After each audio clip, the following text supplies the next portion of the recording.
오케이. 하하. 자, 다시 또 정상으로 돌아온 것 같습니다.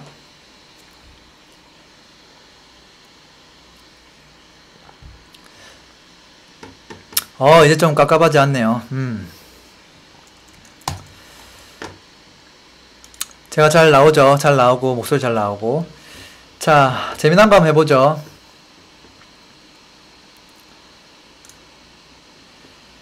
과거로 한번 돌아가 보죠. 과거로. 2013년 정도로 돌아가 보죠. 그때로 돌아가서 수도권 중에서 신도시가 아닌 구도심 중에서 투자를 만약에 한다면 어디다가 투자를 한 것이 가장 좋았을까요? 대답하실 수 있는 분 있어요? 나라면 수도권에서 여기를 투자했을 것 같아 하시는 것 있을까요? 상암은 전세가율이 그때 그렇게 높지가 않아서, 물론 뭐 거기도 많이 올랐지만, 인천은 어디 투자하시겠어요? 강서구는 일자리 호재가 있어서 오르긴 했죠. 뭐 마포구도 나쁘지 않았고, 뭐 상암도 마포구이기도 하고요. 거기도 돈은 좀 들어갔겠죠. 다산신도시는 신도시라서 배제될 것이고, 구도심 중에서 투자를 한다면, 사실 신도시였다면 다산을 안 하고 뭐 위례부터 시작해서 더 좋은 데가 많았으니까 이제 그런 곳을 하는 게 나았을 것이고, 지금은 이제 어떤 지역이 더 많이 올랐고 수익률이 좋았나, 그리고 왜 거기는 그렇게 수익률이 높았을까를 한번 검증해 보려고 하는 거예요. 분당 같은 경우는 요즘 이제 분위기가 좋죠. 고덕도 요즘 분위기가 좀 좋죠. 광북은 되게 뜨끈미지근하게 그냥 조금씩 오르고 있죠. 미산은 신도시라서 사실 여기다 넣긴 좀 힘들 것 같고요. 성동구는 재건축 재개발 그쪽 애들만 좋았고, 구축 아파트는 사실은 그냥 뭐 평이했죠. 평이했고, 거기도 이제 요즘 좀 더 올라가지 않을까 싶어요. 최근에 올랐지만. 이렇게 해서 보면 뭐 방금 말씀해 주신 지역들이 많긴 한데, 그래도 좀 저게 잘리는구나. 자, 많긴 한데 제가 얘기하는 지역 얘기해 볼게요. 안양은 어땠을까요? 안양 뭐 무난했겠죠. 용인은 어땠을까요? 뭐 수익률 측면에서 무난했을 거예요. 용인 수지구 뭐 이런 곳들. 아니면 화성, 동탄, 일기 신도시 언저리에 있는 뭐 병점 같은 곳, 그런 곳은 어땠을까요? 거기도 한 2,500 정도는 올랐거든요. 거기도 사실은. 그 외에 뭐 구도심 정말 많겠지만 아무거나 해도 사실은 다 올랐죠.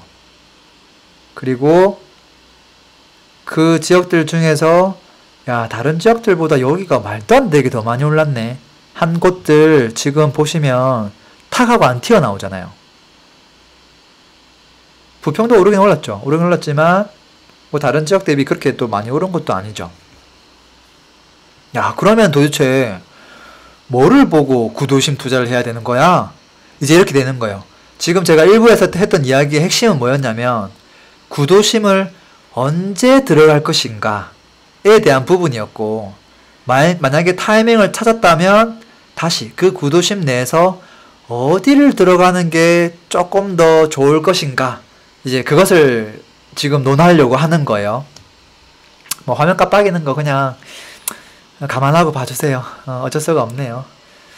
자, 재밌는 거예요. 주제가 타이밍을 찾는 게 사실은 지금과 같이 지역 선정하는 것보다 더 중요하더라.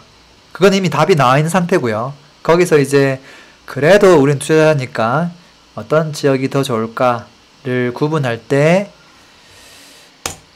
핵심은 뭘까라는 거예요. 입지가 조금 안 좋은 곳도 적당히 올랐고, 입지가 좋은 곳도 올랐고. 네, 몇 가지 포인트를 알려드려 볼게요. 강남에 있는 아파트가 최근 3개월 동안 한 3억 정도 오른 아파트가 꽤 있어요. 물론 조금 평형이 큰 것들이에요. 뭐 한 15억 정도 하던 것들이 뭐 한 18억이 된 거예요. 물론 뭐 20억짜리가 뭐 23억이 되기도 했고요.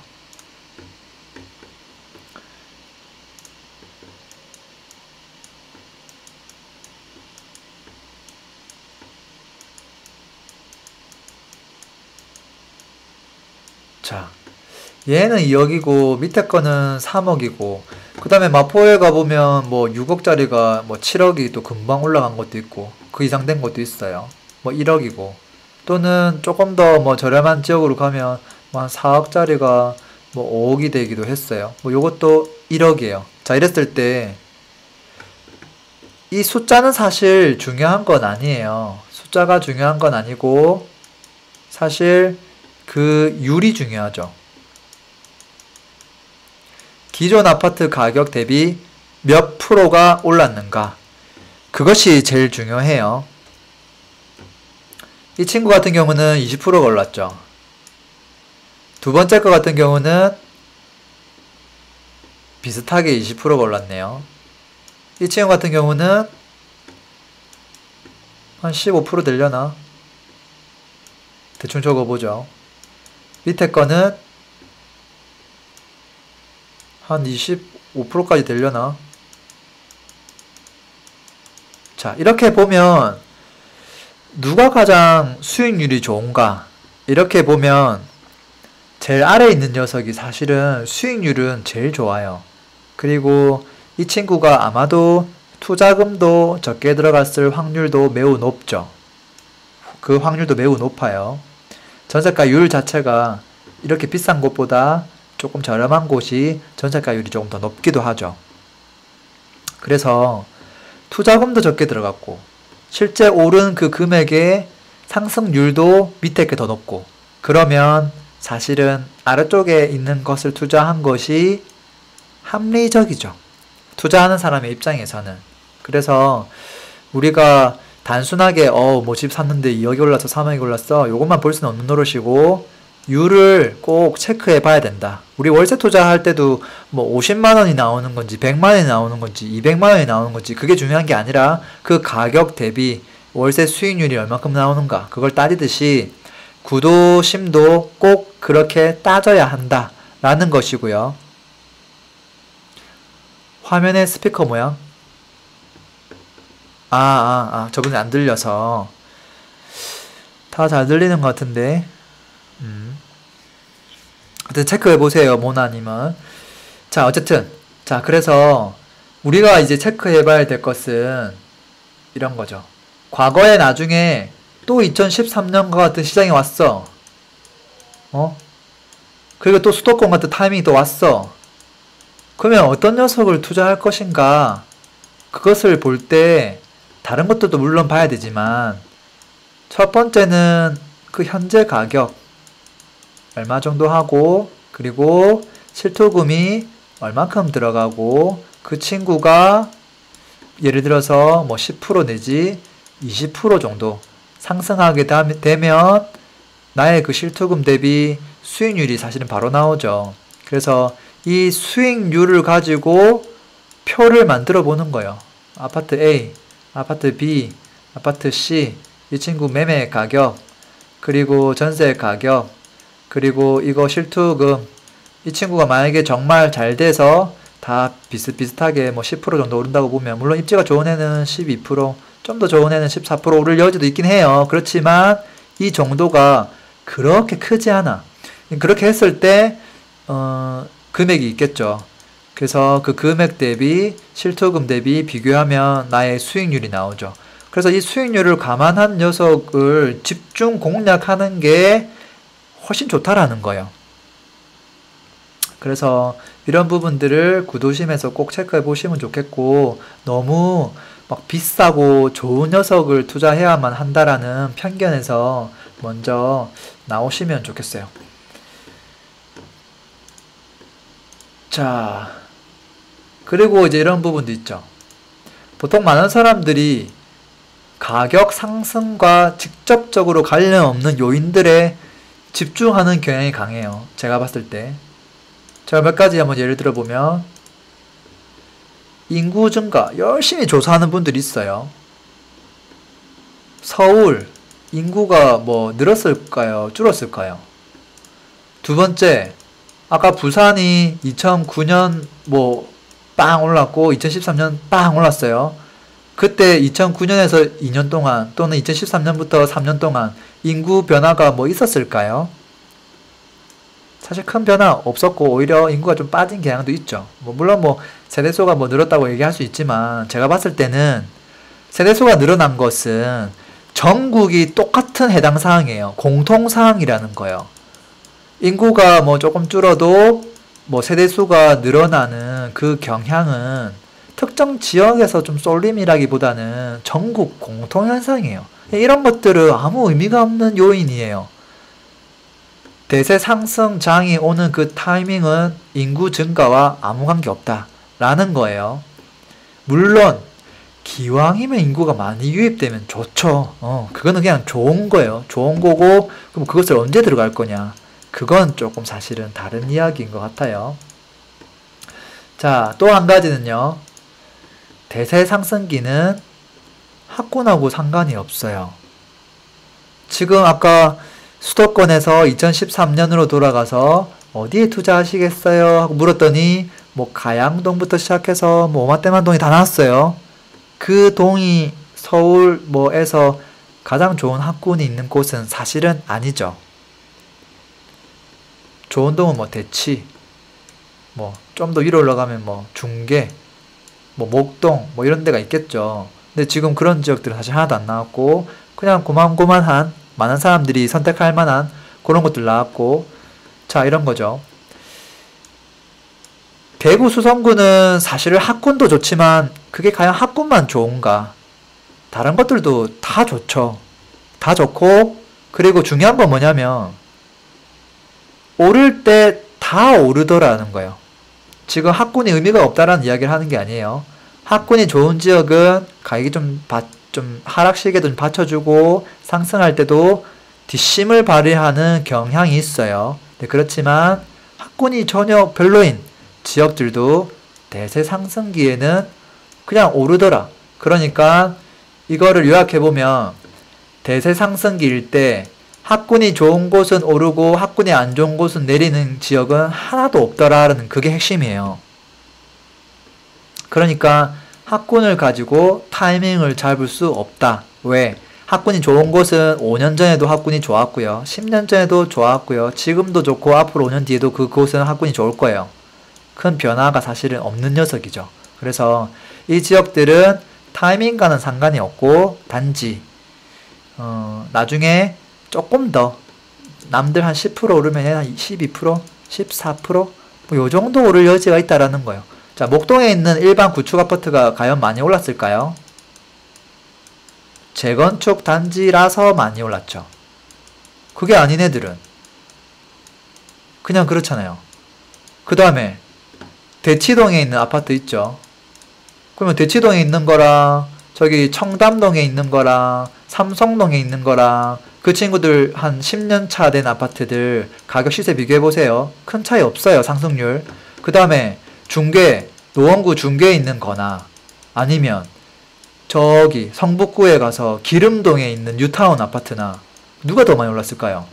사실은 기름이 훨씬 더 많이 올랐어요. 여기 아무리 점수를 뭐 많이 주려고 해도 실질적으로 뭔가 폭발적으로 상승하는 것들은 많이 보이진 않아요. 그리고 부산을 가볼까요? 부산에 가보면 여기 좌동이 여기 있고요. 왼쪽에는 우동이 있어요. 그리고 저 옆에 가보면 그 재송동이 하나 있고요. 재송동에는 아파트 조금 새 아파트가 조금 있고 좌동은 당연히 오래된 아파트예요. 학군이 좀 좋고 누가 더 많이 올랐는가 보면 재송동에 있는 뭐 도시락센터 이런 것들이 더 많이 올랐어요. 그러니까 사실은 엄밀하게 보면 큰 상관없더라. 학군 없어도 그냥 오를 적 다 오르더라. 그런 거예요. 자, 그리고 대세 상승기는 금리하고도 관계가 없더라. 금리 추이들 보시면 금리가 어떻게 흘러갔냐면 하나 띄워볼까요? 금리는 하나밖에 없으니까. 금리는 지역마다 다른 게 아니죠.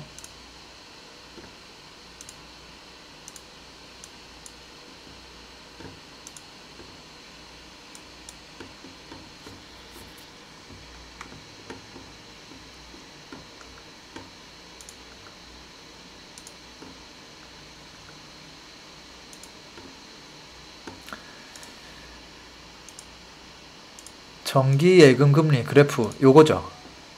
그래프는 되게 심플하죠. 그냥 금리는 뭐 요때 뭐 조금 오른 시기가 있긴 했었어요. 조금 올랐고 뭐 어쨌든 전반적으로 그냥 계속 하락했다 라고 볼 수 있을 것 같고 08년도 요때 뭐 잠깐 올랐다. 그런데 이것을 자 부산의 아파트 가격, 대구에 있는 아파트 가격, 저 광주에 있는 아파트 가격 그래프하고 한번 비교해 보세요. 매칭되는 게 하나도 없어요. 그렇잖아요. 그러니까 뭐 금리가 올라가면 아파트 가격이 떨어지고 금리가 내려가면 아파트 가격이 올라가고 물론 그럴 여지는 있죠. 여지는 있지만 사실은 큰 의미 없더라. 그 상관관계가 제가 봤을 때는 5%도 안 되더라. 사실은 1%도 안 되는 것 같고요. 그래서 이것도 중요하지 않더라 라는 거예요. 또 한 가지는요. 자, 입지도 사실은 그렇게 중요한 건 아닌 것 같더라. 제가 봤을 때. 수도권에서 입지가 제일 좋은 곳은 어디죠? 뭐 누가 봐도 강남 3구죠. 근데 강남 3구가 아닌 다른 지역은 안 오르나요? 강남 3구가 아니더라도 고만만하게도 좋은 지역들 정말 많죠. 그러니까 입지에 비례해서 물론 입지가 좋으면 더 많이 올라가는 폭은 있어요. 예를 들어서 입지가 좋은 곳은 비싸니까. 그래서 더 많이 올라가는 것처럼 보이죠. 근데 실제 아까 봤듯이 퍼센테이지로 따지면 사실은 입지가 뭐 적당한 곳도 4% 오르고 1년에 입지가 괜찮은 곳도 4% 오르고 뭐 그런 식으로 올라요. 실제 이게 조금 궁금한 분들이 있다면 제가 한 장표를 하나 띄워보죠. 어디 있으려나? 여기 있다.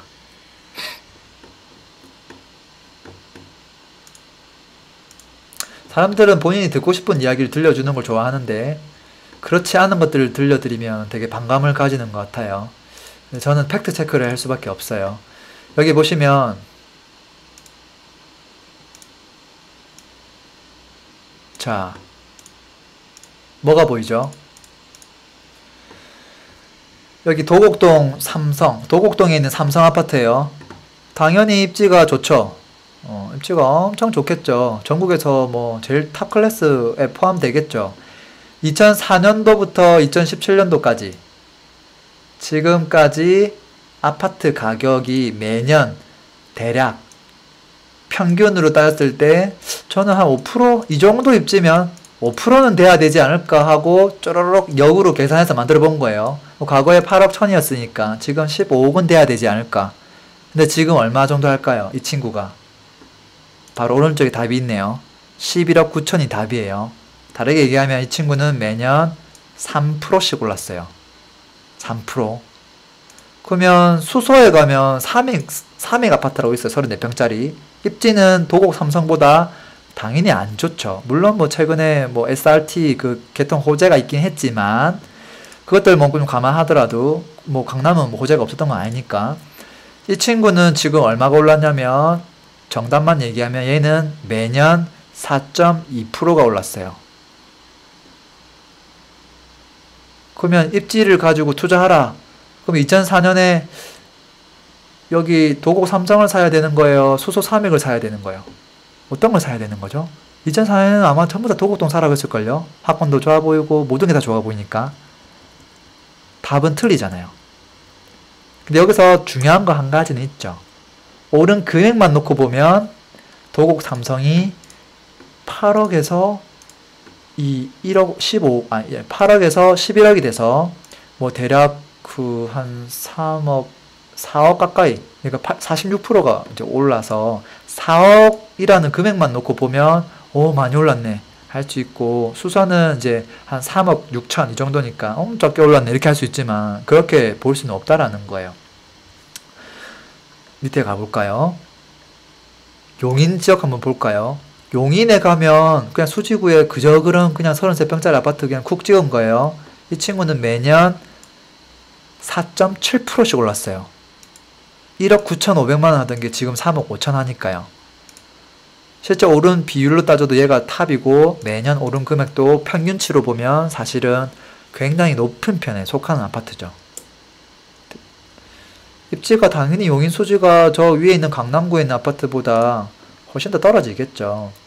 그리고 송파에 있는 거 같은 경우는 사실 1.2밖에 안 됐어요. 조금 많이 적죠. 좀 많이 적고, 그리고 동작구 사당에 가면 삼성 레미안 아파트가 있는데 이 친구는 대략 4.5.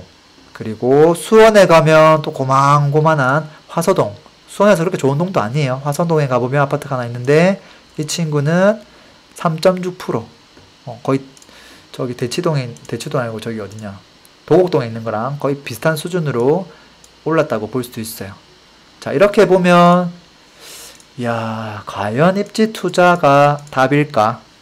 과연 그런 생각이 들어요.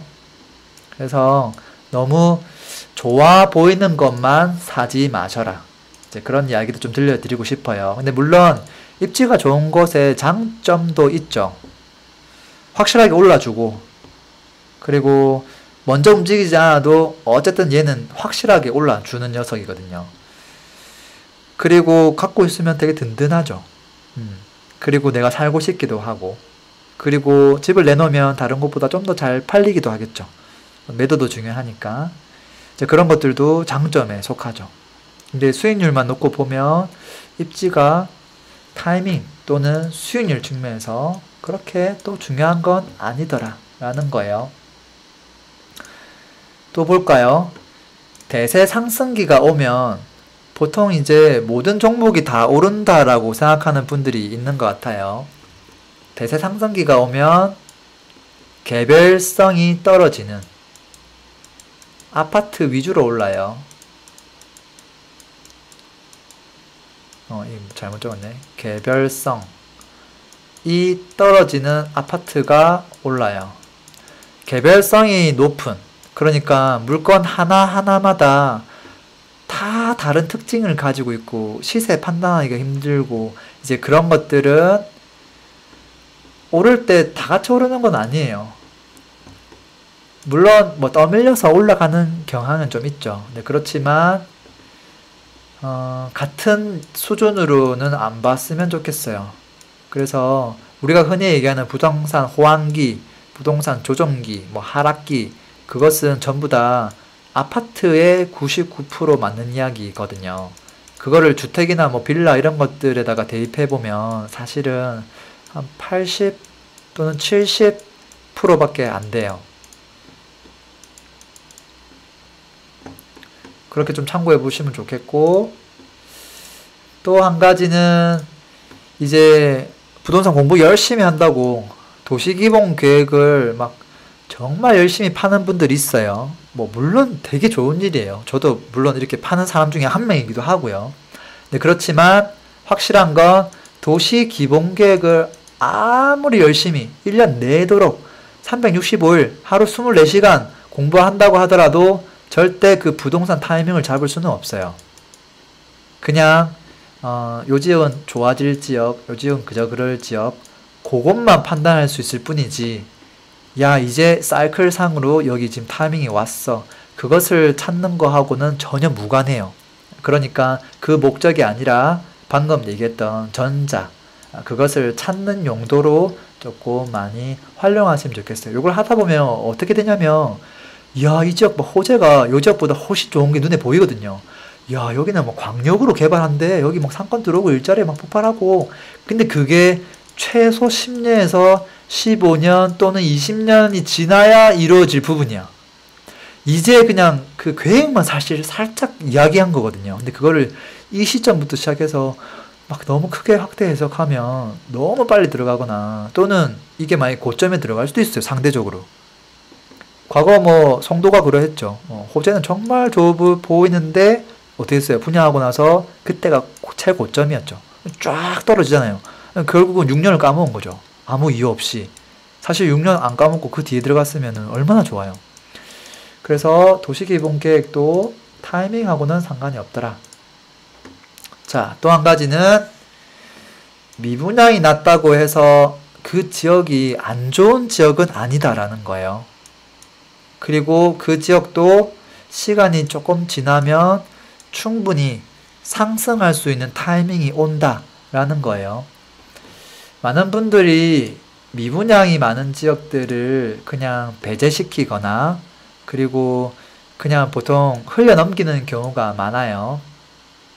근데 모든 기회는 미분양이 난 아파트에서 시작을 했고 그리고 그런 지역이 그 다음에 오르는 경향이 있어요. 우리가 알고 있는 대부분의 신도시 있죠. 미분양을 겪지 않은 곳들은 별로 없어요, 사실.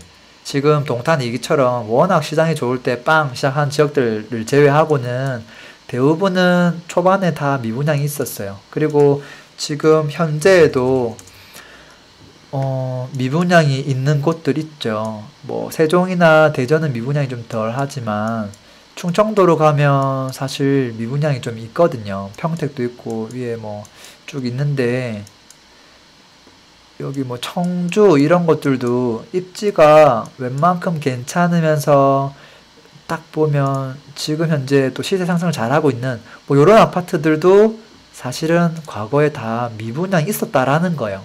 그러니까 어떻게 보면 조금만 느긋하게 보면 그러니까 지금 당장 이번 달에 내가 매입할 수 있는 아파트 말고 한 1년 정도 좀 저울질해서 들어갈 수 있는 구도심에 약간 입지가 괜찮은데 지금 현재 이런저런 상황으로 미분양 난 것들 그것들만 한번 싹 한번 정리해 보시면 거기서도 분명히 옥석을 찾으실 수 있을 거예요. 그렇게 하면 수익률이 정말 극대화되죠. 새 아파트임에도 불구하고 미분양이 낮고 마이너스 피가 좀 있기 때문에 투자금이 실제 10% 이하로 들어가고 그리고 시간이 지나면 이제 그 미분양 그 매매 가격이 또 결국은 전세 가격이 돼버리거든요. 전세가가 매매가만큼 돼버리면서 큰 폭으로 이제 수익 실현이 가능해지는 거죠. 그래서 그런 것들도 좀 체크하시면 좋겠고요. 그리고 많은 분들이 공급이 많으면 또 무조건 피해야 되는구나 하는데 사실 공급이 많다고 꼭 피해야 되는 건 아닌 것 같아요. 지금 아까 뭐 전국에서 공급 많은 지역들 이야기했죠. 공급 많은 곳 중에 그래도 피하지 않으면 좋을 곳 어디가 있을까요? 대표적인 게 세종시죠. 지금 뭐 신도시라서 좀 그렇긴 한데 일단 신도시는 공급이 아무리 많아도 피하면 안 되는 지역이 신도시예요. 근데 이제 구도시에서는 사실 공급이 많으면 그건 피해야 돼요. 피해야 되는데 구도심에서 공급이 있을 때 우리가 체크해야 될 부분들은 여러 가지가 있어요. 집사에서 수요 공급으로 한번 들어가 보죠.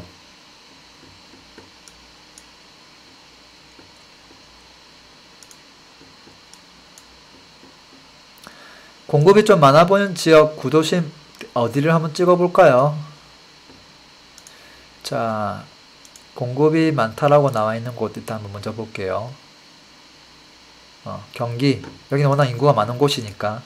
자, 경남. 경남 찍어보죠. 경상남도.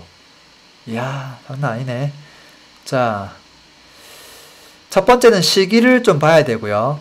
신도시와 구도심의 차이는 뭘까요? 공급에 있어서. 신도시는 최소 5년에서 기본 10년 동안 공급이 이루어지는 곳이고, 구도심의 공급은 반짝 1년 몰리는 경우가 많고 아니면 분산 흩어져 있어요. 그러니까 항상 공백기가 보통 많아요. 똑같은 공급이 많은 지역이라고 하더라도 볼게요. 여기 보면 경남 내에서도 지역이 많죠. 창원 1등이네요. 공급이 가장 많은 곳인데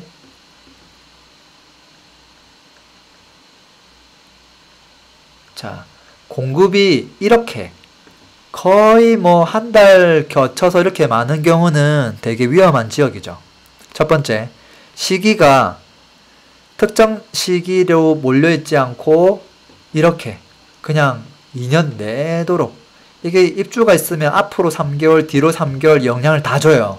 그러니까 이 그래프 한 개당 사실은 앞뒤로 한 6개월씩 영향을 다 주는 거예요. 그러니까 공백기가 사실은 거의 없는 거예요. 영향을 다 받을 수 있다는 거. 그리고 또 어떤 지역은 눌러보면 그렇지 않은 지역도 있어요. 공급이 좀 많아 보이지만 지금 2017년 7월부터 시작해서 2018년 8월달까지 1년 동안은 사실은 뭐 400, 400, 400 뭐 요 정도는 큰 수치가 아니거든요. 그러니까 요런 지역은 앞으로 1년 동안 지금의 분위기를 그대로 이어갈 확률이 매우 높아요. 그러니까 시기적으로 하나 체크해 봐야 된다는 거. 그게 첫 번째고요. 두 번째는 뭐냐면 여기에 2700이 만약에 있으면 이 2600이 어디에 있는 것인가가 중요해요. 그 어디라는 게 입지가 좋은 곳에 들어오는가 아니면 입지가 안 좋은 저 구도심에서도 정말 멀리 떨어진 곳에 있는가, 그게 중요해요. 지금 여기서 제가 쭉 보면 간단하게 확인할 수 있는 게 동별로 쭉 봤더니 충무 공동에 좀 많고 뭐 정천면에 좀 있고 뭐 나머지 가좌 뭐 평거 뭐 초전 뭐 이런 곳에 좀 있다고 나와 있어요. 근데 어쨌든 몇 개의 지역에 약간 쏠려 있는 듯한 느낌이 약간 들어요. 충무 공동에 좀 있구나. 근데 여기서 우리가 체크해야 될 게 신도시에 들어가 있는 물량은 빼야 돼. 신도시는. 그러니까 신도시는 구도심과 별개로 계산하는 게 좋아요. 사실은 충무 공동은 여기 진주 혁신도시, 신도시에 공급되는 거거든요. 그래서 이 정보를 딱 빼고 나면 사실은 지금 이게 2600, 18년 11월달 이 친구 정체 누굴까요? 18년 11월달 여기는 과자네요. 진주 초전과 가자, 정촌 이 친구들이 사실 범인인데 정촌을 안 볼 수가 없겠네요. 정촌이 좀 많으니까. 정촌은 지도에서 한번 볼까요? 뭐 진주를 잘 모르는 분들 많을 텐데.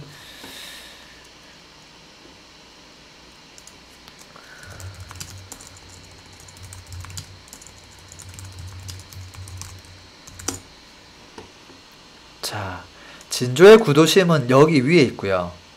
좀 많이 떨어져 있어요. 일반 산업단지 옆에다가 그냥 아파트 한 개 통 짓는 뭐 그런 거죠.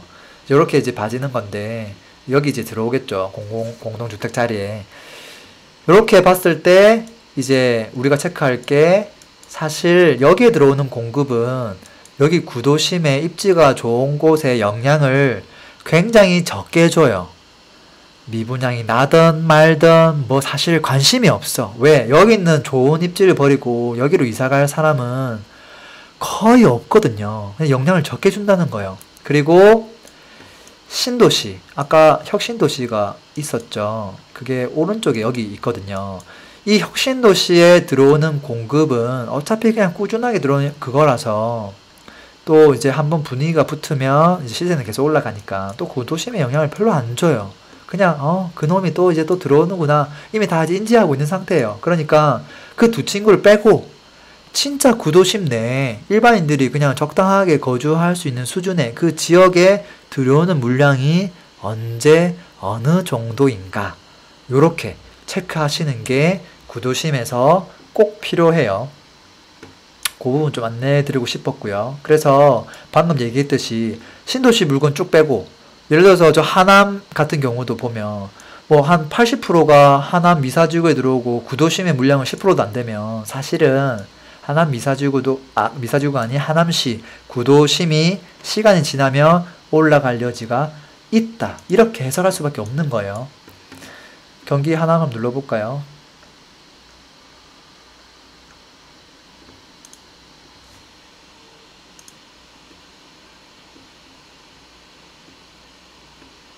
하남이 한 8등 정도 되네요. 8등 정도 되고 공급이 되게 많아 보이죠. 많아 보이고 동별로 쭉 보면 50%가 이제 망월, 풍산 뭐 신장은 이제 구도심이고, 그래서 풍산하고 망월 정도만 체크해보면 되겠죠. 자, 풍산은 사실 구도심하고 약간 섞여 있는데 어쨌든 제가 봤을 때 많은 포지션이 좀 하남 미사지구 쪽에 들어가 있다고 보면 좋을 것 같고, 그리고 망월동. 자, 이렇게 보면 망월동은 순전히 미사 강변 도시죠. 그래서 요거 두 개를 빼고 나면 지금 이 44% 망월, 풍산 빼고 나면 사실 나머지 조금씩 있는 거예요. 조금씩 있는 거라서 큰 걱정할 수준이 아닌 거죠. 그래서 지금 가격 차가 지금 많이 나고 있기 때문에 시간이 좀 더 지나면 지날수록 여기도 가격 격차 메꾸기, 보통 갭매혹이라고 하죠. 이제 그런 것들이 시간이 조금 더 지나면 조금씩 그런 것들은 갑자기 올라간다기보다는 서서히 올라가는 것들이 많은 것 같아요. 그래서 그런 부분들이 또 타이밍이 될 수 있을 것이고요. 용인은 그렇게 안 되죠. 용인은 지금 보시면 하남은 하남 미사지구 그거 이제 하나만 탁 끝나면 되는 부분인데, 용인은 뭐가 문제냐면 용인 자체 내 공급이 사실 너무 많죠. 그러니까 동탄 2기 신도시라든지 그런 부분만 많으면 그나마 괜찮은데, 문제는 용인이 지금 화성 다음으로 공급이 많은 곳이죠. 용인은 뭐 신도시도 사실은 없고, 택지개발지구 조금 도시개발 그 어디냐 도시개발공사에서 진행하는 것들 조금 있는 곳이거든요. 근데 그런 것들 감안했을 때 너무 구도심에 공급이 많아요. 지금 산발적으로 싹 다 흩어져 있잖아요. 무슨 말이에요?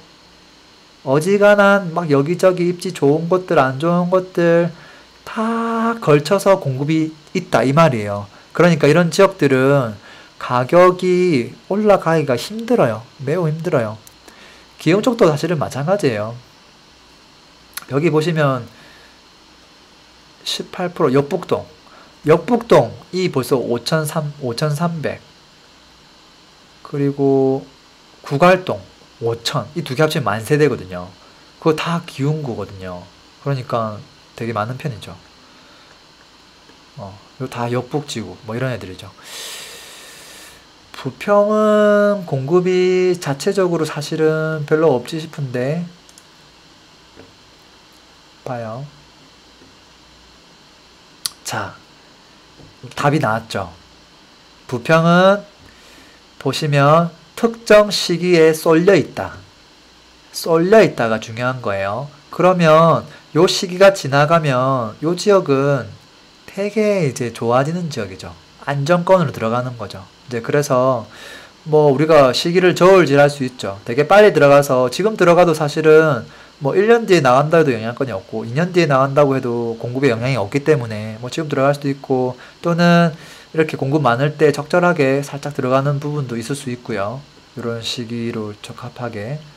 어쨌든 그거 감안하고 시세는 그 전부터 계속 꾸준하게 반영되고 있겠죠. 그리고 부천 옆에 있는 곳들 중에서 뭐가 있죠? 공급이 있겠죠. 부천에서 이 공급 이 범위는 누구라고 생각하세요? 보니까 주 범인이 66% 옥길이잖아요. 옥길에는 옥길 보금자리 지구가 있겠죠. 그래서 여기 보면 지도상으로 아하, 입지가 가장 좋은 곳은 아니고 단지 이제 주택이 좀 부족하니까 옆에다가 이제 공공주택지구 형태로 해서 조금 도시를 조성하는구나. 그래서 여기 인접한 곳에 살고 있던 입지가 한 2분 입지에 살고 있던 사람들은 여기로 이제 갈아타게 한 수요들이 있겠죠. 그래서 여기와 인접한 이런 지역들은 시세가 되게 조금 천천히 갈 것이고, 상대적으로 입지가 좋은 상동, 중동의 최요지에 있는 입지는 저기 있는 공급과 별개로 사실 잘 될 가능성이 높아요. 그리고 지금처럼 공급이 빵빵 터지면 옷길이 못 가는 게 아니라 미분양이 별로 없을 것이고, 실제 피가 이제 붙으면서 여기가 이제 야 여기도 막 올라간대 하면 바로 그 이야기 듣고 상동, 중동이 가만히 있지 않죠. 그러니까 어떻게 보면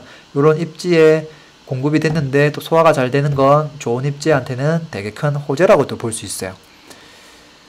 아, 부평구. 부평구는 이제 인천의 부평구죠. 부평구는 뭐가 있어요? 공급이 있어요? 제가 봤을 때 있을 수가 없을 것 같은데요.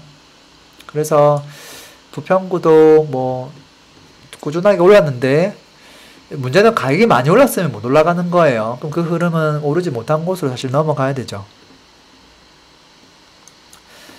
송도하고 청라는 뭘 보면 좋을까요? 송도는 신도시죠. 여기는 신도시 편에서 사실 얘기해야 되는 곳인데 그냥 시세가 계속 꾸준하게 오르는 곳이다 라고 보시면 돼요. 그래서 여기는 부산하고 비교해보면 거의 센텀시티 그런 곳하고 비교해야 돼요. 거의 그렇게 비교해야 되고 사실 거기보다 더 크죠. 약간 좀 외곽에서 좀 그렇긴 한데 그래도 그곳과 비교해보면 사실 아직까지 가격적으로 충분히 메리트는 있어 보인다 라고 볼 수 있고 이제 앞으로 뭐 6809 뭐 이런 것들을 이제 계속 진행하겠죠. 진행할 텐데 여기는 약간 느낌이 어떤 느낌이냐면 부산에 가보면 지도를 하나 더 띄워볼까요? 참 이게 재밌어요. 부산에도 이런 느낌이 있어요.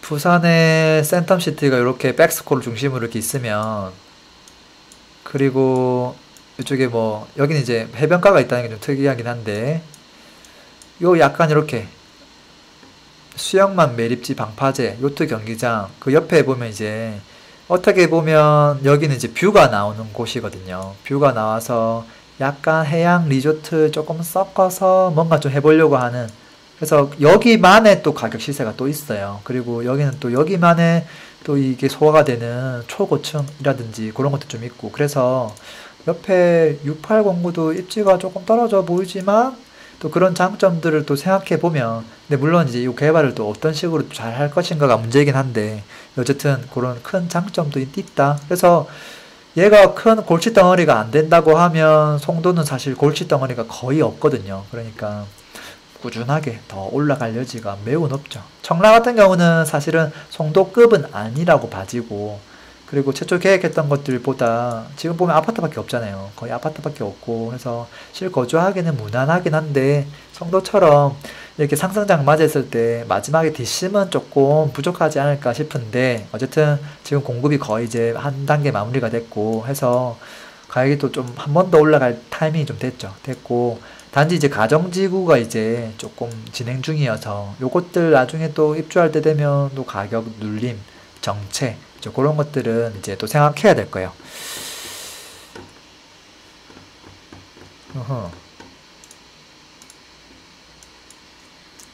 지금 봐요.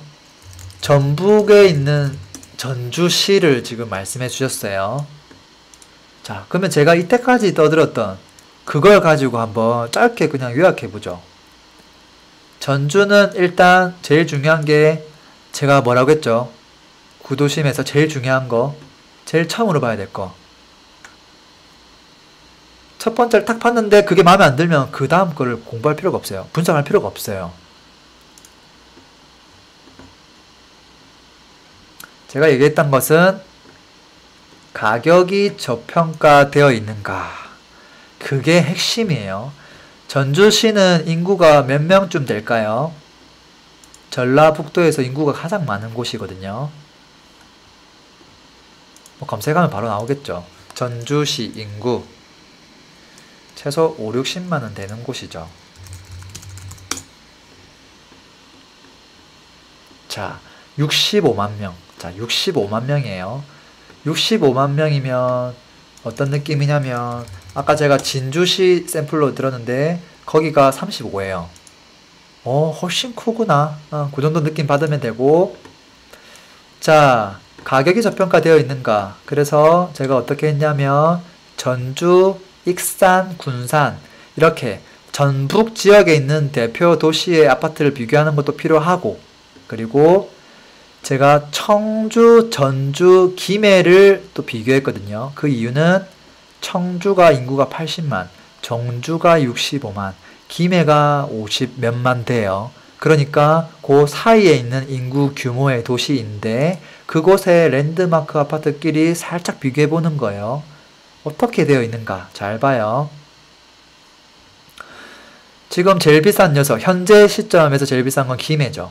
근데 과거에는 다 고만고만했던 애들이에요. 근데 그것 중에 또 시세를 한번 등수를 매겨보면 청주가 인구가 제일 많아서 1등, 그 다음에 전주가 인구가 두 번째라서 2등, 김해가 인구가 적어서 3등, 요렇게 딱 순위가 매겨지는 게 저는 정상이라고 봐요.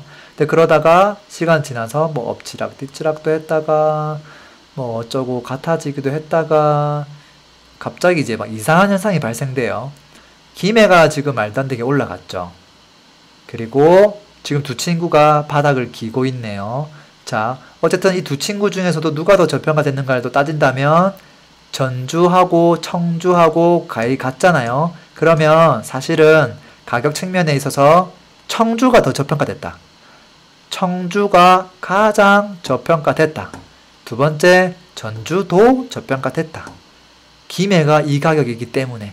근데 물론 이렇게 얘기할 수 있어요. 김해는 뭐 특별한 호재가 있었던 거 아니에요? 또는 김해는 너무 과열돼서 오버슈팅 된 거 아니에요? 물론 그렇게 생각할 수 있죠. 그럼 이거를 보수적으로 한 50% 정도의 가격이 적당하다라고 보시면 돼요.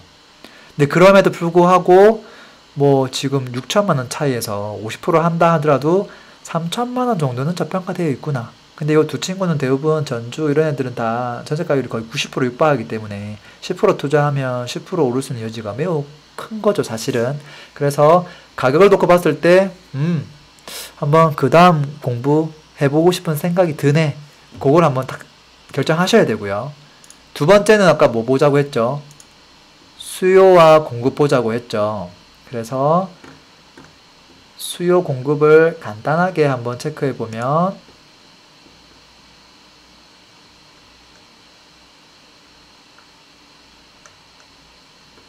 먼저 전라북도는 다 체크해야 돼요.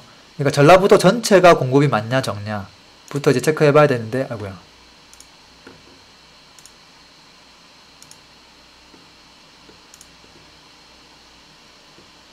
전라북도가 요쯤에 있네요. 전국에서 그러니까 뒤에서 5번째. 이 정도면 사실 공급이 많은 편은 아닌 것 같고, 그리고 인구 대비 수요 대비 130%, 이 정도면 적당하고, 근데 약간 과잉인 정도. 그리고 한번 확대해 보면 여기서 이제 공급이 많은 곳이 드러나겠죠.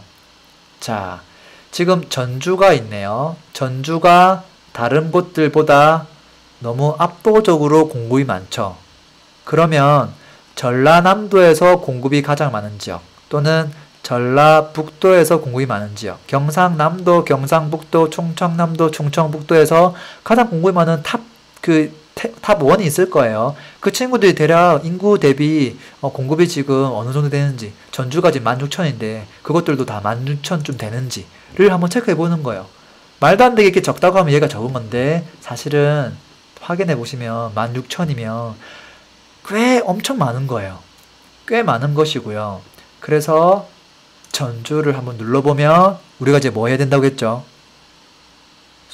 이 공급을 쪼개야 된다고 했죠. 혹시 신도시에 쏠려 있는 거 아닌가? 또는 특정 시기에 쏠려 있는 거 아닌가? 저 입지 안 좋은 변두리에 좀 들어오는 거 아닌가? 이렇게 해서 살펴봐야 될 텐데, 보면 송천동 그리고 만성동, 이 두 동이 거의 범인이라고 볼 수 있죠. 뭐 어딘가에 지금 쏠림 현상이 있다는 소리고요.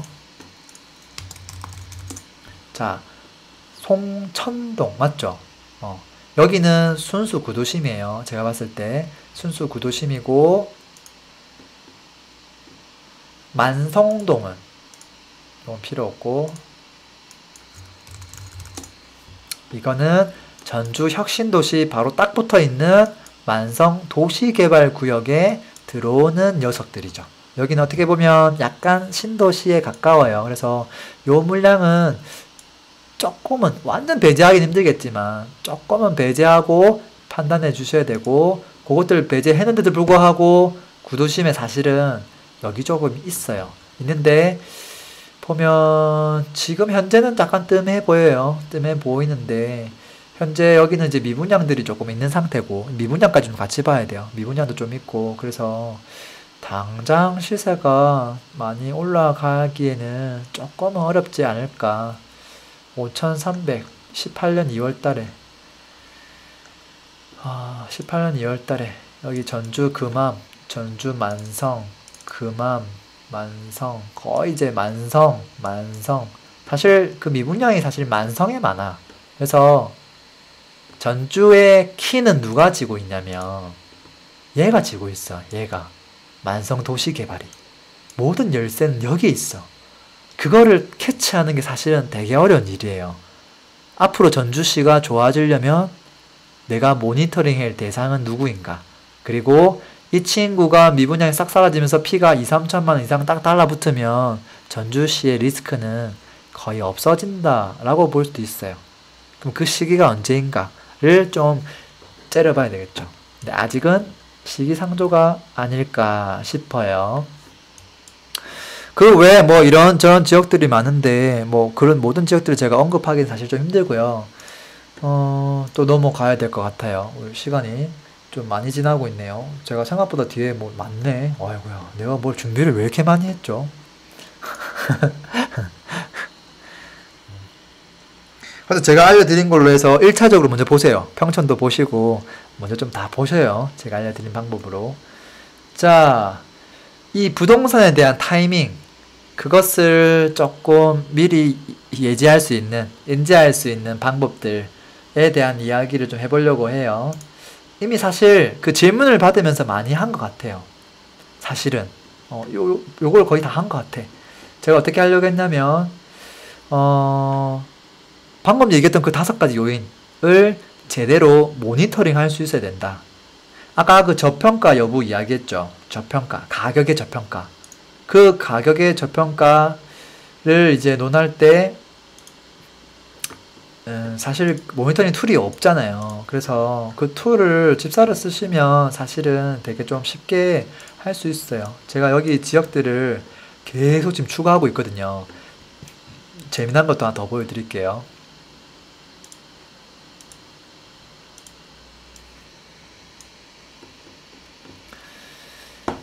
자, 큰 지역을 비교하는 것도 필요하고요.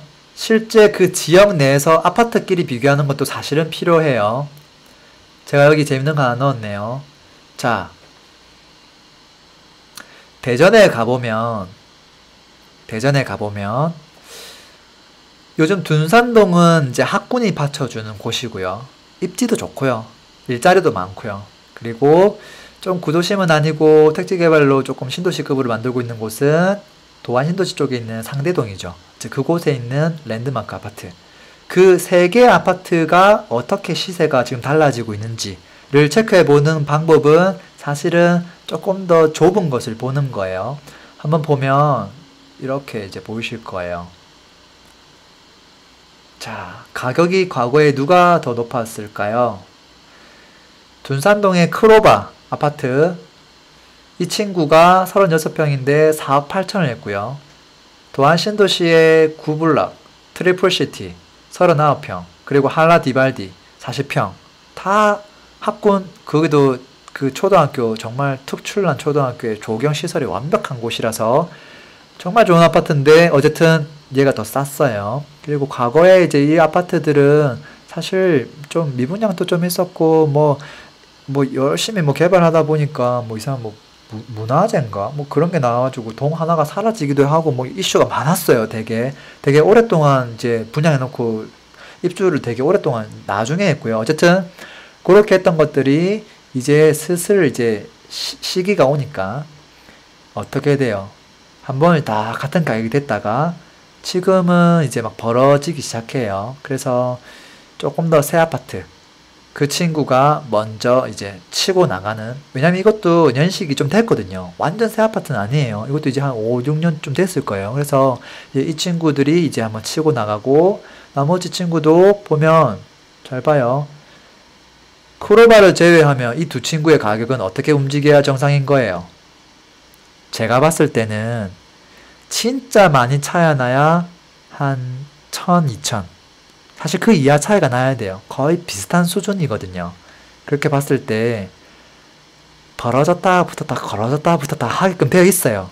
그러니까 그 시기만 잡아도 사실은 몇천만 원을 조금 저렴하게 살 수 있는 타이밍을 찾아낼 수 있고요. 그리고 그것을 조금 더 떨어진 지역들하고 또 비교해보면 또 이제 어떻게 되는가. 보면 또 클로버도 많이 올라왔죠. 클로버도 계속 올라가겠지. 내가 봤을 때 이 세 친구는 그냥 계속 올라가는 친구예요. 그래서 단지 어떤 식으로 올라가는가를 내가 모니터링 하고 싶어서 집어넣는 것이고요. 그리고 또 둔산동에 가보면 클로버가 1등이고요. 2번은 목련 아파트고요. 3등은 아니고 한 4등 정도가 한마루인데 그 친구들이 가격을 어떻게 움직이는지 딱 보면 재밌겠죠. 이미 1, 2, 3등은 다 나와 있어요. 나와 있고 과거에도 시세가 그렇게 움직였고 재미난 건 지금 최근의 모습이죠. 항상 가격은 누군가가 팡 떠요. 이게 많은 그 투자자들이 아파트 하나만 보고 달려가지 옆에 있는 아파트 잘 안 봐.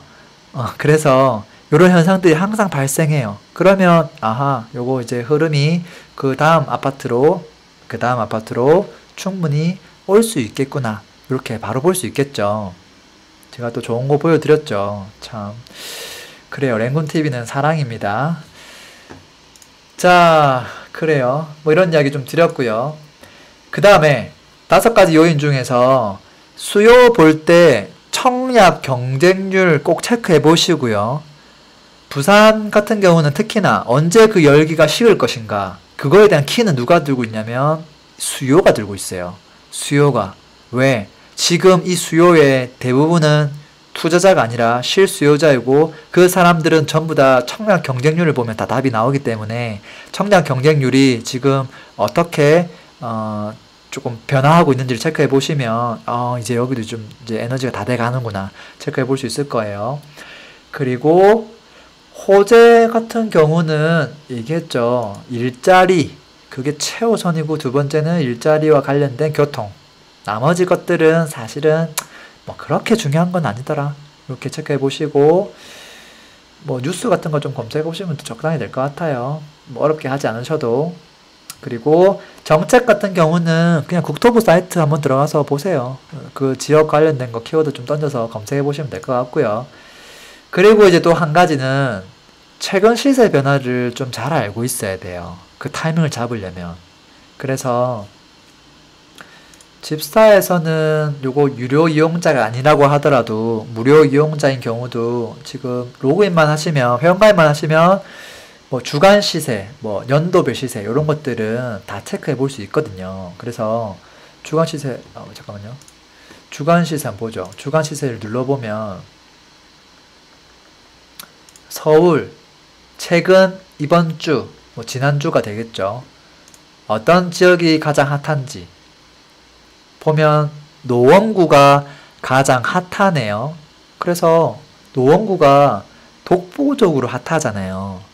그러니까 여기는 뭔가 있다는 거예요. 뭐가 있고 많은 사람들이 더 관심을 가지고 있고 이제 그렇게 현재 시점에서 핫한 지역을 체크해 볼 수 있어야 되고 그래야만 이 흐름이 그 다음 어디로 갈 수 있는가를 볼 수 있어요. 강동구 여러 가지로 뜨겁죠. 이주 수요도 많고 또 둔천 주공 거기도 지금 이주 수요 대기하고 있고 또 뭐 재건축 지금 워낙 금액 잘 가고 있고 그 외에 뭐 그라시움부터 시작해서도 분양한 것도 지금 잘 되고 있고 그러니까 뜨거울 것이고 강서구도 이제 슬슬 이제 뭔가 이제 힘을 조금 쓰려고 한동안 많이 쉬었거든요.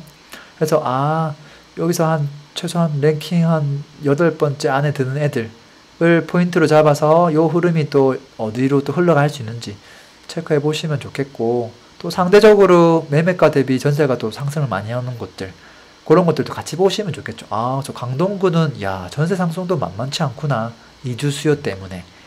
관악구도 무난하네. 관악구도 무난하고 성동구도 지금 전세 상승이 굉장히 돋보이는 지역이구나. 괜찮네. 뭐 서대문구 이렇게 좀 같이 체크해 보면 좋겠죠.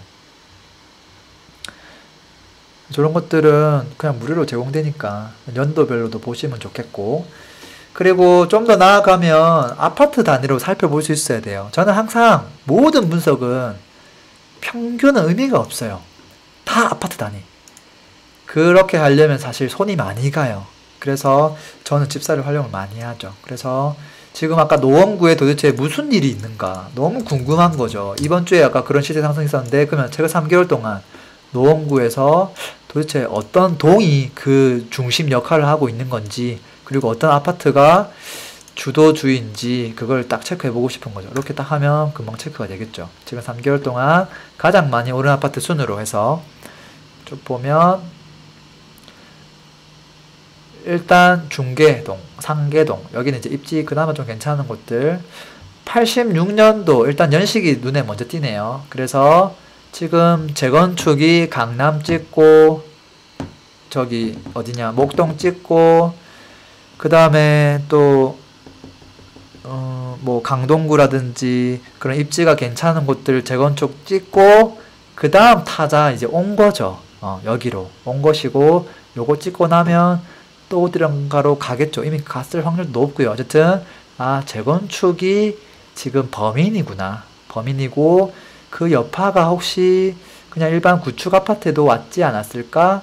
그러면 이제 한 2년 이상 아파트 보는 거죠. 그러면 주공 4단지 또는 5단지 이것도 좀 오래됐네요. 또는 뭐 2002년식도 잠깐 보이는데 그 친구는 3개월 동안 한 2,500만원 정도니까 사실 그렇게 뜨거운 수준은 아니고 그냥 평이한 수준. 그래도 재건축이 흐름이 좋으니까 구축도 이제 흐름을 같이 조금씩 받아가는구나. 그럼 이런 것들 251세대 좀 적네요. 좀 패스하고 조금 더 세대수가 있으면 좋겠네요. 1990년대 이상이면서 그 친구의 흐름을 한번 보고 싶어요. 이야 정말 오래된 것만 맞네. 자, 잘 안 보이니까 연식을 지정을 해야 되겠네요. 94년 이상. 재건축이 아닌 일반 아파트도 흐름이 왔는지 체크해야 되기 때문에 이렇게 해서 체크를 해보면 97년 상계 1차 중앙하이츠 딱 무난하네요. 400세대 이상 되고요. 이 친구의 흐름을 쭉 보는 거죠. 흐름을 보는 이유는 혹시 너무 많이 오른 거 아니야? 그런 것도 체크해 보기 위한 거예요. 근데 이제 이 친구가 출발하고 있죠. 제대로. 쭉 가던 모습과 지금의 모습은 많이 다르죠. 팡 가잖아요. 그래서 요게 노원에서 치고 나가는 이 거의 선발 주자가 요렇게 가고 있는 거예요. 그러면 후발 주자들은 그런 모습이 절대 안 나와요. 그래서 여기 뭐 꿈의 숲 SK 오는 너무 새 아파트고 양지 대림 42평 요런 것들은 사실 큰 변화는 없을 거예요. 자, 요런 수준이라는 거죠. 그래서 시간이 지나면 아까 그 친구가 먼저 달려가고 그 다음 녀석, 그 다음 녀석, 그 다음 녀석으로 흐름이 올 수 있겠구나. 이렇게 보시면 돼요. 그래서 아까 그 친구 아파트 위치 딱 확인한 다음에 이 아파트와 인접한 아파트를 툭툭툭 클릭해보면 적당하겠죠. 이렇게 보면 중개 할지 여기 있으니까 당연히 여기 2단지 또는 양지 대림 뭐 요런 것들은 다 요 친구랑 흐름을 거의 같이 가는 아파트라고 보시면 돼요. 그래서 실제 데이터 시세 대비 현장 시세가 더 많이 급등해 있을 확률이 매우 높아요. 물건도 좀 많이 나와 있네요. 그렇게 해서 뭐 전세가 한번 확인해보고 매매가 확인해보고 하면 되겠죠. 지금 33평 기준으로 4억 2천 같은 물건들이 좀 많네. 그리고 매매가가 1층은 제외하고 5억은 조금 세긴 한데 어쨌든 5억 전세 4억 2천 좀 싼 거는 뭐 4억 8천 미만으로도 그러면 이제 목표가를 이제 한 4억 8천 정도 잡고 전세 4억 2천 요 정도 해서 타겟으로 들어갈 수 있는 녀석이다. 그리고 이 친구가 한 10% 정도 상승한다고 보면 예를 들어서 매매가가 한 5억이면 한 5천만원 정도 상승한다고 보고 내가 투자금 넣었을 때 수익률 감안해서 어느 정도까지 한 2년, 4년 언제까지 가져갈 것인가 미리 좀 마음의 결정을 하고 매입을 하는 게 중요하죠. 자, 어쨌든 최근 시세 변화를 조금 볼 수 있어야 되고요. 그리고 투자자는 항상 일반인들보다 빨라요. 그래서 집사에서 보면 투자자들의 움직임을 미리 체크할 수 있는 메뉴가 있죠. 그래서 이 투자자의 거래량 흐름이 있죠. 쭉 요거는 이제 그래프고 요거 말고 랭킹이 있어요. 지역별 거래량 랭킹으로 가서 최근 6개월 정도 적당하겠네.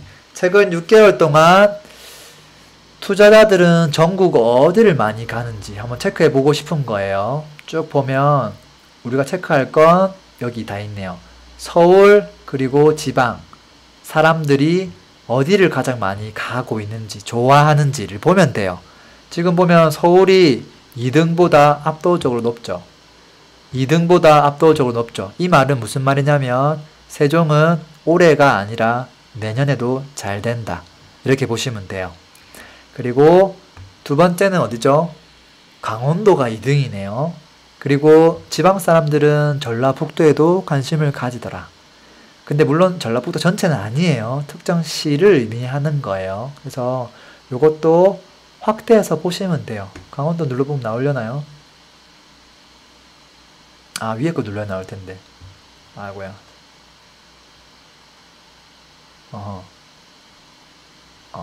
이렇게 보면 강릉. 야, 강릉시에 또 관심을 또 최근 6개월 동안 지금 좀 가지고 있네요. 그전에는 춘천이 좀 높았었는데 그런 모습 좀 보이고요. 그리고 아까 전라북도 같은 경우는 눌러볼까요? 자, 서울 사람 또는 지방 사람들이 익산이라는 곳을 좋아하는구나 라는 걸 알 수 있죠. 그래서 뭐 그냥 가만히 앉아 있어도 다 보여요. 사람들이 어디를 관심을 가지고 나한테 얘기 안 하고 달려가고 있는지 다 여기서 확인하시면 되고요. 이 사람들이 달려갔다고 해서 항상 늦었다고 생각하지 마세요. 왜냐하면 실거주자는 언제 부동산에 관심을 가진다? 일반 구축 아파트가 최소 한 30%까지 오르거나 또는 그 지역에 새 아파트를 분양했는데 P가 5천 찍고 한 1억까지 다가가면 그제서야 관심을 가져요. 그러면서 이제 구축도 더 많이 올라가는 경향도 있고요. 그러니까 늦은 게 사실은 절대 아니에요. 자, 그리고 이거는 시간 관계상 다음에 해야 되겠다. 참 재밌는 건데 이거는 다음번에 할게요. 뭐 지역 분석 편이 있을란지 모르겠는데 그 입지 분석 3분 만에 끝내는 방법 조금 안내해 드리고 싶었는데 다음번에 하고요. 이번에 집사에서 만든 새로운 기능이 하나 있어요. 지금 이때까지 뭐 이래저래 봤지만 그거 말고 자, 보죠.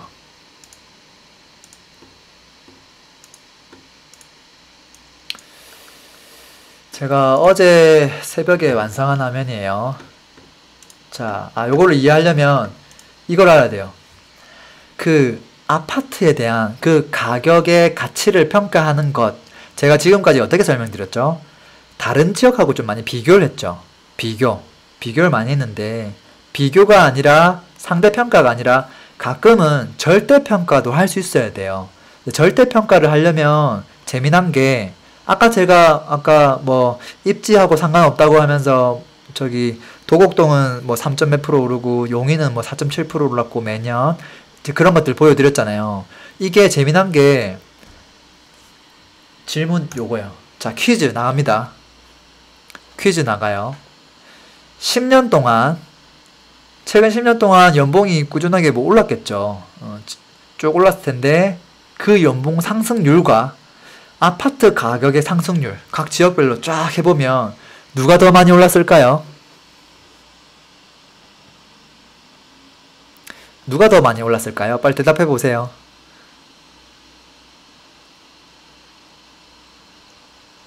아파트. 당근 아파트. 연봉도 있어요. 룰라님. 룰라님은 부러워요. 연봉이 엄청 많이 오르셨나봐요. 와, 세린 아버지님도 마찬가지고요. 연봉도 좀 계시구나. 아파트. 제가 정답을 띄워드릴게요. 정답을. 사실은 지역별로 틀려요. 사실 지역별로 틀리고 이게 답이에요. 지금 붉은색 100%가 뭐냐면 아파트 상승률과 연봉 상승이 같은 거예요. 그러니까 울산이나 대전은 거의 딱 그만큼 오른 거예요. 서울도 그렇고요. 그렇지만 04년부터 12년 동안 16년 말까지 봤을 때 대구, 부산, 광주는 실제 아파트 가격이 우리가 맨날 그 벌어들이는 소득보다 더 많이 올랐어요. 이해되시죠? 이제 이렇게 보면 사실은 서울 지역이 그냥 절대적으로 봤을 때, 절대평가를 했을 때 그렇게 고평가된 건 아닌 것 같아. 이렇게 얘기할 수 있는 거죠. 뭐 경기도 그렇고 인천도 그렇고 수도권 전반적으로. 조금 더 확대를 해서 서울만 그냥 그래프를 보는 거예요. 서울의 아파트 가격 대비 그 연봉 그걸 나누어서 그 펄이라는 걸 계산한 거예요. 그러니까 내가 연봉이 5천만 원인데 뭐 20년 동안 모아야 되는지 8년 동안 모아야 되는지 지금 보면 거의 한 8년 정도 꼬박 모으면 아파트를 한 채 사더라는 거예요. 근데 그게 시기마다 다 달라요. 왜? 아파트 가격이 시기마다 다 틀리니까. 근데 제가 지금 빨간색을 선을 끈 건 그냥 아무 이유 없이 제 마음대로 그냥 끄는 거예요. 사실은 평균치를 그냥 낸 거죠. 평균치를 낸 것이고 이렇게 해놓고 보면 아 지금 서울 지역이 꼭 다른 지역하고 비교하는 게 아니라 그냥 서울만 놓고 봤을 때 과거 펄 수준이 그렇게 저평가된 건 아닌 것 같아. 이렇게 그냥 답을 내리는 거예요. 뭐 경기도도 조금 그러한 부분이 있고 그러니까 13년, 14년은 확실히 절대평가 자체도 좀 저평가되어 있었고 인천으로 가봐도 12, 13 조금 저평가되어 있었고 지금은 조금 위로 올라온 상태고 이것을 이제 막 전국을 놓고 이제 막 확대하면 뭐 이런 게 나오겠죠. 그래서 부산 같은 경우는 뭐 펄이 5년, 5년, 5년, 6년, 7년, 7년, 8년, 8년 이게 그냥 올라가는 게 정상이에요. 연봉 상승하듯이 사실은 펄도 이렇게 조금씩 올라가는 게 저는 정상이라고 봐지고요. 그리고 여기서 이제 포인트는 이런 거예요. 요 하나하나의 그래프를 그냥 연봉 동결됐다고 생각하세요. 그러면 대구 같은 경우는 연봉 동결된 시기가 언제가 눈에 딱 띄냐면 어때? 11년, 12년 연봉 동결됐구나. 그리고 12, 13도 크게 안 올랐구나. 그러면 그게 그 다음 해 언젠가는 충분한 보상이 일어난다는 거예요. 그게 짧은 곳은 한 1년 있다가 나타나고 좀 긴 곳은 한 2, 3년 있다가 나타나기도 해요. 그러면 광주 같은 경우는 지금 보면 연봉 동결된 게 요때죠. 요때. 그러면 요때 딱 지나고 나면 분명히 한 번에 상승 딱 있는 거고 동결되고 나니까 또 상승, 동결되니까 상승. 지금은 상승을 해서 사실은 동결을 가야 정상적인 타이밍이죠. 그리고 인천으로 가보면 9였다가 지금 보면 약간 하락, 거의 동결 조금 올랐고 약간씩 올라주고 있죠. 근데 그게 되게 약간씩이라서 더 올라갈 수 있겠다 싶은 거고 대전 같은 경우는 요때 동결 좀 올랐고 이때 한번 올랐고 요때 동결 요때도 동결 지금 최근에 약간 또 올랐고 뭐 요런 수준이죠. 나머지 지역들은 요렇게 요게 보이면 그 다음번에 뭔가 보이더라. 그래서 펄이라고 하는 것은 사실 의미는 있어요. 의미는 있고 더 재미난 걸 이제 그려보면 이런 그림이 나와요. 자, 부산에 있는 펄 이제 그림 봤어요. 부산에 좌동에 가면 학군이 좋은 아파트 뭐 90년도 아파트긴 한데 두단 2차 아파트가 있고요. 여기에 보면 쭉 올라서 최근에 좀 많이 올랐죠. 그래서 좀 과열된 거 아니야? 그런 느낌이 약간 있는데 그거를 제가 어떻게 다시 만들었냐면 펄을 이 2014년부터 요때까지 지금 대략 한 12년 동안에 평균을 구한 거예요. 평균을 이제 구해서 지금 그게 어떠한가 현재 펄이 어느 정도 왔는가를 본 거예요. 평균 대비 펄을 보니까 확실히 이제 부산은 조금 가격적으로 되게 고평가되어 가고 있다. 이제 이런 결론을 내리는 거예요. 그러면 이거를 아파트 단위로 전국에 있는 한 5만 개 있는 아파트를 클릭 다 한 다음에 어떻게 된 걸 찾으면 되죠. 이 그래프가 이 평균보다 엄청나게 떨어져 있는 거를 1등부터 찾아내면 투자하는데 도움이 될까요? 안 될까요? 도움이 당연히 되겠죠. 그래서 그거를 찾을 수 있는 걸 제가 만들었죠. 자, 한번 보죠.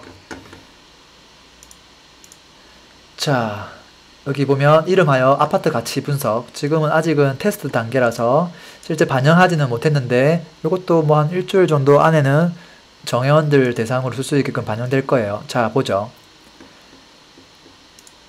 뭐 궁금한 지역 있어요? 그럼 그 지역부터 한번 샘플로 한번 보죠. 그냥 탁 치면 그 지역에서 가장 펄이 저평가된 순으로 쫙 소팅될 거예요. 울산 나왔고 안양 나왔어요. 자, 울산 가보죠. 1등이니까.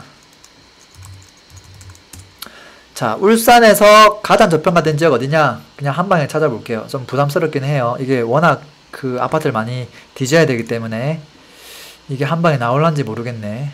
구 단위로 하면 훨씬 빨리 나오는데 울산 전체라서 한번 해보죠. 와, 뭐 한 4초 만에 나왔네요. 자, 좋습니다. 울산에 가면 24평짜리고요. 26평짜리 2002년식 구라 주공 범서읍 뭐 그렇게 입지가 안 좋은 곳은 아니에요. 그렇게 좋은 곳은 아니지만 되게 무난한 곳이에요. 이곳에 지금 저평가 지수가 마이너스 0.25. 오케이, 한번 클릭해보죠. 클릭해보면 밑에 상세 내용이 나올 거예요. 뭐가 나오냐면 자, 이 친구가 왜 2004년부터 2006년까지 밖에 안 나오지? 이게 쫙 더 길게 나와야 되는데 다른 거 한번 더 클릭해 볼게요. 방어동에 있는 아파트 좀 길게 나오네. 자, 요런 친구들은 지금 요렇게 떨어지고 있는 상태예요. 그래서 이게 얼마 정도로 지금 떨어졌는가. 과거에는 사실은 고평가되어 있어서 0.14, 지금은 그거보다 떨어져서 0.23. 그러면 도대체 0.23은 얼마 정도이고 0.5는 얼마고 그럼 1은 얼마고 2는 얼마냐 라고 봤을 때 제가 객관적으로 기준을 세우면 저평가 지수가 최소 0.1, 0.1보다 더 적은 숫자면 그건 괜찮다.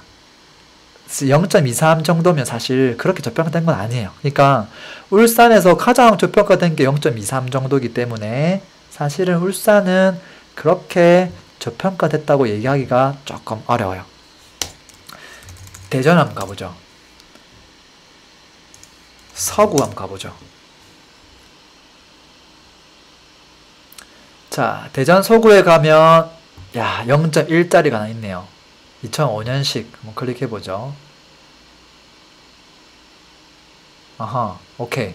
그래서 이 친구가 매매 가격이 3억 4천 하던 것들이 지금 쭉 뭐 조정받아서 3억 2천까지 떨어졌고, 그동안에 우리 연봉은 계속 올랐고, 그래서 펄은 계속 떨어졌고, 이 아파트의 평균 펄 대비 현재 얘는 마이너스 1.2 정도가 저평가되어 있다라고 볼 수 있어요. 근데 이 정도가 다시 살짝 올라가려고 하죠. 그러니까 이제는 얘는 바닥을 다졌다, 다지고 있다, 이렇게 볼 수 있고, 어쨌든 굉장히 가격적으로 저평가되어 있다 라고 볼 수 있어요. 볼 수 있고, 제가 뭐 두 번째는 크로바 떴네요. 크로바가 떴고, 크로바 클릭해보면 이 친구의 추세는 이렇죠. 싹 올라오는 모습이죠. 아름답죠. 어떻게 보는지 알겠죠? 간단하죠? 이걸 왜 봐야 되는지도 이해했고요. 이걸 찾으려면 365일 걸릴 거를 제가 3초 만에 할 수 있도록 했다라는 거예요. 불과 뭐 단돈 몇만 원으로 엄청난 거죠. 자, 몇 개만 더 해보죠. 도봉구, 서울 도봉구, 궁금하네요. 그래요. 하하. 지니뽀님 별풍선까지 주시고 참 고맙습니다. 그 도봉구로 왔어요.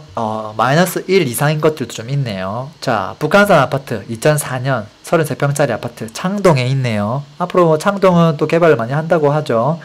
뭐 그런 호재가 있긴 한데, 어쨌든 이 친구가 가격 측면에 있어서는 나름 저평가되어 있다.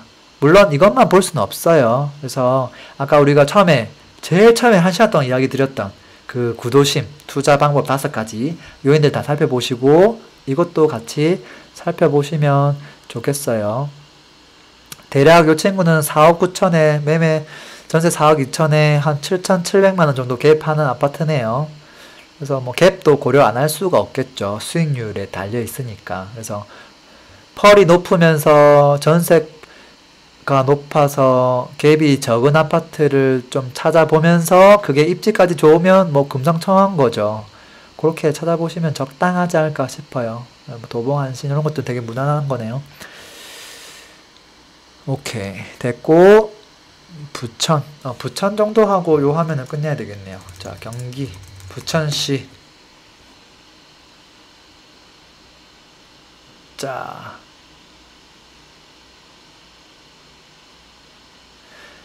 부천은 2002년식, 그때 공부를 많이 했죠. 진달래 마을 상동에 있는 33평. 이 친구가 마이너스 1보다 더 저평가되어 있네요. 자, 그렇죠. 여기 저평가 지수가 마이너스 숫자가 클수록 P가 낮은 거일수록 좋아요. 마이너스 1보다 더 마이너스인 거. 이해되시죠? 그게 좋은 거예요. 어설프게 뭐 마이너스 0.1 이런 것들은 너무 흔해 빠진 것이고, 마이너스 1, 이 정도는 돼야 돼요. 이렇게 보면, 진달래, 신홍아, 파밀리에, 이런 친구들은 지금 살짝 이제 올라가려는 게 확실시 되잖아요. 그래서, 이런 것들은 조금 확대해서 보면 답이 금방 나오겠죠. 부천에 있는 상동 아파트.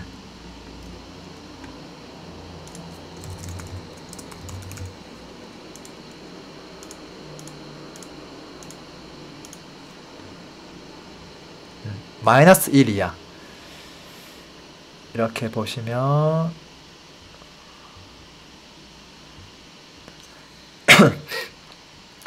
진달래, 아이고야, 마을이 많아서 모르겠다. 아무거나 찍어보죠. 진달래 대리인편 한번 찍어보죠.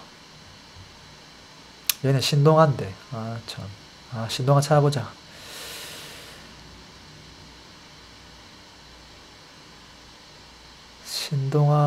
신동아야 어디 있을까요? 지나갔나?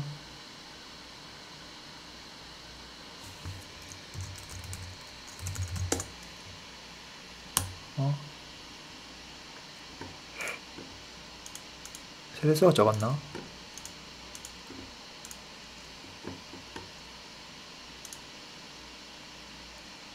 상동. 세대수가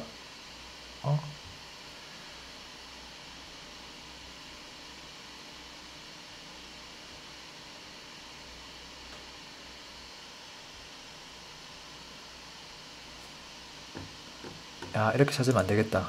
더 똑똑하게 찾아야 되겠다. 들어가서 찾아야 되겠네요. 들어가서 이 친구를 어딨냐?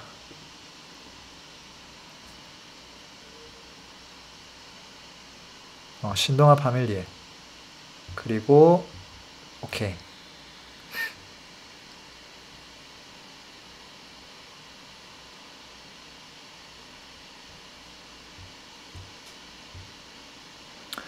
입지 뭐 무난하고, 가격 분위기가 이렇죠.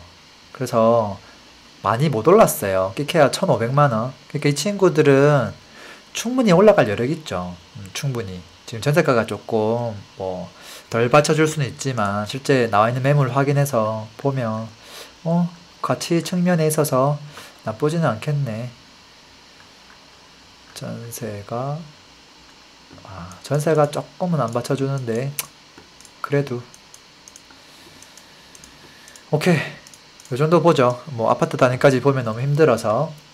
자, 그래서 아파트 가치 분석하는 거 동 단위로, 아파트 단위로, 지역별로 그냥 클릭 한번 하면 바로 나와요. 전라남도 한번 툭 치면 전라남도에서 가장 저가가 된 곳, 펄 기준으로 했을 때 이런 것들 쉽게 찾아낼 수 있을 거예요. 지금 보면 광양시, 순천 이런 것들이 이제 많이 뜨네요. 그리고 아까 물어봤던 전주 이런 것들은 전북이잖아요. 그래서 전북 들어가 보면 전주가 있을 수도 있죠. 가격적으로는 저평가되어 있으니까. 쭉 보면 군산 가격 측면으로는 사실은 군산이 더 저평가되어 있는 것 같다. 그리고 익산 좀 더 가야 전주가 나오겠네요. 그러니까 전주보다 익산이나 군산이 가격적으로 훨씬 더 사실은 저평가되어 있다. 이렇게 볼 수 있어요. 자, 어쨌든 그러면 전국에서 펄이 가장 되어 있는 아파트 찾을 수 있겠죠. 클릭 뭐 한 8번만 하시면 될 것 같아요. 제 생각에 각 도 단위로. 자, 마무리하는 시간으로 추천책 몇 권 소개해드리고 마무리하도록 할게요. 오늘 이번 주는 좀 시대를 앞서가고 싶은 분들, 이제 그런 분들을 위한 책이에요. 첫 번째 책은 그건 내 인생이 아니다 라는 책이에요. 이 책 저자는 그 예전에 요거 뭐죠? 요거 뭐예요? 요거 안경 이거 쓰는 거 있잖아요. 그 VR이라고 하죠. 오클러스인가? 그 회사 창업 멤버이기도 해요. 그래서 뭐 이런저런 우리나라 사람 이야기예요. 그래서 이 사람이 메인 창업자는 아니고 좀 도와주는 역할 뭐 한 것 같은데 어쨌든 뭐 읽어볼만 하고요. 그리고 요 책은 아까 앞에 책보다 조금 더 저는 좋았던 것 같아요. 내가 미래를 앞서가는 이유. 이 책은 저자가 일본 사람이에요. 일본 사람이고 이 사람은 주장하는 바가 간단해요. 자, 많은 사람들이 미래 예측을 하는데 미래 예측을 하면 제대로 예측을 못 하더라. 그리고 미래를 예측을 정말 잘하는 사람들이면 본인이 그걸 하면 되는데 왜 안 하냐. 자기가 그렇게 미래 예측을 잘하는 미래 예측가면은. 그래서 이 사람은 본인이 생각하는 그 미래 예측을 본인이 직접 하려고 노력을 하는데 그거를 가장 빨리 시장으로부터 평가받을 수 있는 것은 결국은 회사를 만들어서 실제 그것과 관련된 사업을 하면 가장 현실적으로 그 본인이 생각한 것이 맞는지 틀린지 피드백을 바로 받을 수 있다. 그래서 미래와 관련된 회사를 창업을 해서 지금 운영하고 있는 CEO이기도 해요. 그리고 내용들이 되게 좋아요. 그래서 추천하고 싶고요.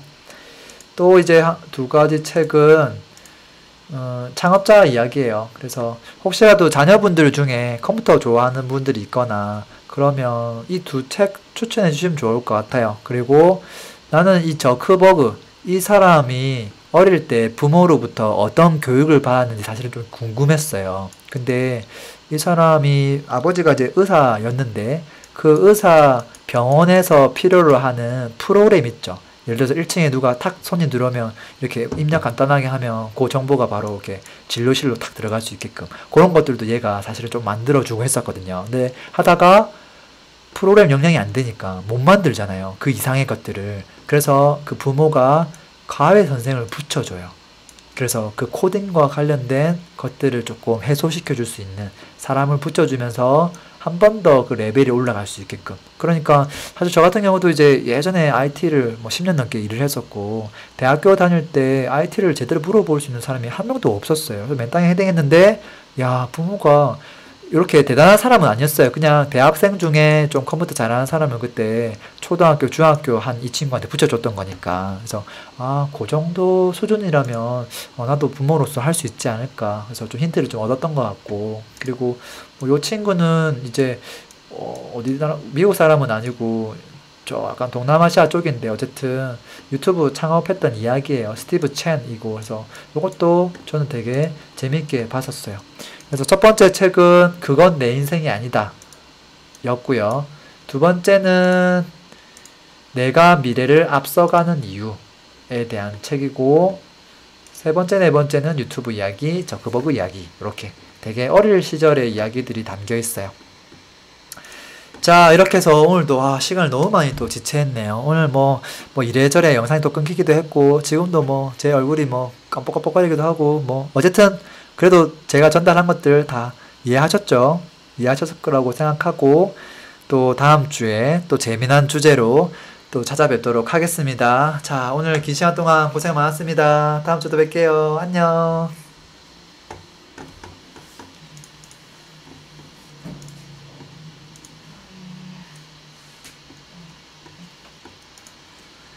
오늘은 치맥이 생각나는 저녁이네요. 고맙습니다.